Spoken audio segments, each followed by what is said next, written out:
Hello my dear student, welcome back to your channel natural fact. और आज की video में हम कंटिन्यू करेंगे सीड जर्मिनेशन को। बेसिकली सीड के बारे में हमने पढ़ लिया था बेटा, आज पढ़ेंगे जो सीड है वो कैसे जर्मिनेट होता है। देखो, जर्मिनेशन मीन्स क्या होता है, उससे न्यू प्लांट का डेवलप होना। ठीक है, कोई भी सीड ऐसे नहीं कि आप फेंक दोगे और जर्मिनेट हो जाएगी, इट्स नॉट पॉसिबल। क्यों? क्योंकि कुछ फैक्टर्स होते हैं जो उसे अफेक्ट करते हैं, जो उसकी जर्मिनेशन के लिए इम्पॉर्टेंट होते हैं। सबसे पहले उसमें से इम्पॉर्टेंट होता है मॉइस्चर। क्या होता है बेटा? फर्स्ट फैक्टर जो सीड जर्मिनेशन में हेल्प करता है, that is the moisture. Basically बेटा, जो सीड होता है ना, उसके अंदर ऑटोमेटिकली 8 to 15% मॉइस्चर कंटेंट यानी वाटर कंटेंट होता ही होता है। ठीक है, सीड के अंदर ऑलरेडी 18 to 15% जो होता है वो वाटर कंटेंट यानी मॉइस्चर होता है बेसिकली, है ना। इसीलिए देखो, जो किसान होते हैं जब वो बीज लेके आते हैं गेहूं का या फिर आप समझ लो राइस का या किसी भी जो उनका क्रॉप होता है, अगर उसके बीज वो लेके आते हैं तो उसे सन ड्राई करते हैं, उसको प्रिजर्व करने से पहले या स्टोर करने से पहले, ताकि वो फ्यूचर में यूज कर पाए, उसको सन ड्राई करते हैं। क्यों करते हैं? क्योंकि अगर सीड के अंदर मॉइस्चर रहा तो फंगस जल्दी लग जाएगा, सीड्स खराब हो जाएंगी, है ना। तो उसको रखने के लिए सबसे पहले सन ड्राई करते हैं, क्योंकि बेसिकली सीड के अंदर ऑलरेडी कितना वाटर कंटेंट होता है, मॉइस्चर 8 to 15%। इसके अलावा जब सीड जर्मिनेट होती है, आजकल देखो सर्दी का समय ना, आप प्याज को ऑब्जर्व करना, उसमें से ग्रीन ग्रीन आपको ऑटोमेटिकली दिखेगा, रूट्स उसको दिखेगा और भी बहुत सारी चीजें। और आप देखो अपने आप जर्मिनेट, जैसे लहसुन में देख लो ये ग्रीन ग्रीन लीफी स्ट्रक्चर, तो जर्मिनेशन जल्दी होता है मॉइस्चर के कारण। ठीक है, तो ऐसे ही सीड में जैसे उसे अपने सीड के अकॉर्डिंग, यानी जिस प्लांट का सीड है जितना उसे मॉइस्चर चाहिए उसके अंदर उसे मॉइस्चर कंटेंट मिलता है तो वो ग्रो करना शुरू हो जाता है। तो moisture play a very important role in the seed germination. Next बात करते हैं बेटा किसकी? टेम्परेचर की। किसकी बात करते हैं बेटा? टेम्परेचर की।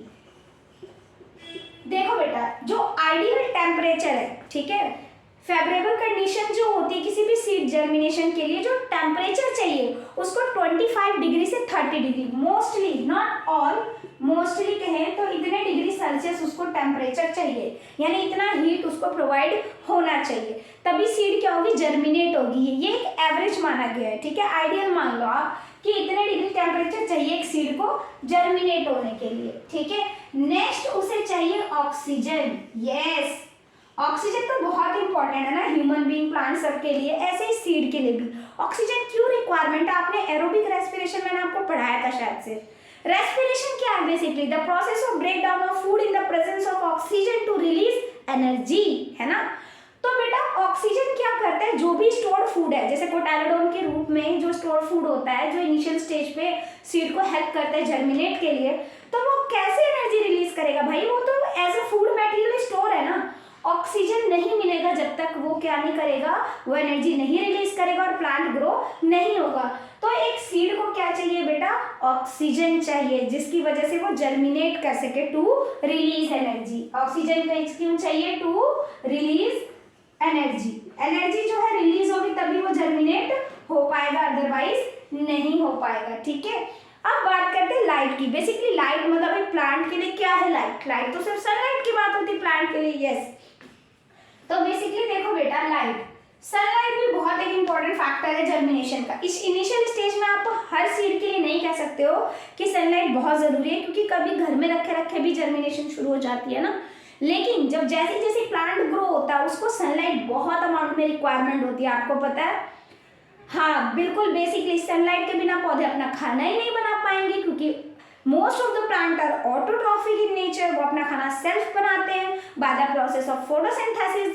तो जिसको भी पता है फोटोसिंथेसिस क्या होता है, प्लीज कमेंट बॉक्स में लिखो।